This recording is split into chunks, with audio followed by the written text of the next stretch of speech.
At Enrichwise, we believe that trading is injurious to wealth. And why? Isaac Newton, the brilliant mathematician, the discoverer of gravity, he had a wealth of almost 30,000 pounds, which is in today's terms $6 million. So he got introduced to a famous stock, South Sea, and he invested his capital in the stock. अब जैसे उन्होंने invest किया तो stock price ऊपर चढ़ने लगा. अब जैसे उनका प्रॉफिट हुआ तो Newton decided to sell stock, क्योंकि जैसे प्रॉफिट में ज़्यादा लोग तो रुक नहीं पाते हैं. तो जैसे उन्होंने स्टॉक बेचा तो वो स्टॉक और ऊपर चढ़ता गया, क्योंकि हमारे बेचने से तो स्टॉक गिरने वाला नहीं है. So because of FOMO Newton started investing in the stock again and वो पीक पे लेता गया. And after that the stock started falling down and Newton उसमें इन्वेस्ट करता गया and he invested a lot of capital and finally do you know that he lost about 1/3 of his capital in that stock.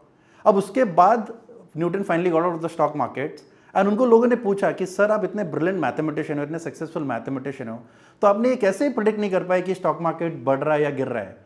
तो Newton ने famously कहा था, I can calculate the movement of the heavenly bodies but I cannot जज the madness of people. Newton, the famous discoverer of gravity, could not predict the fall of the markets. तो जैसे कि Enrichwise में हम कहते हैं कि please do not trade, do not lose your capital and we believe in investing.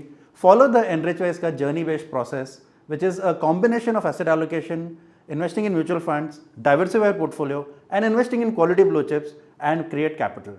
Mutual funds investments are subject to market risk. Read all scheme related documents carefully.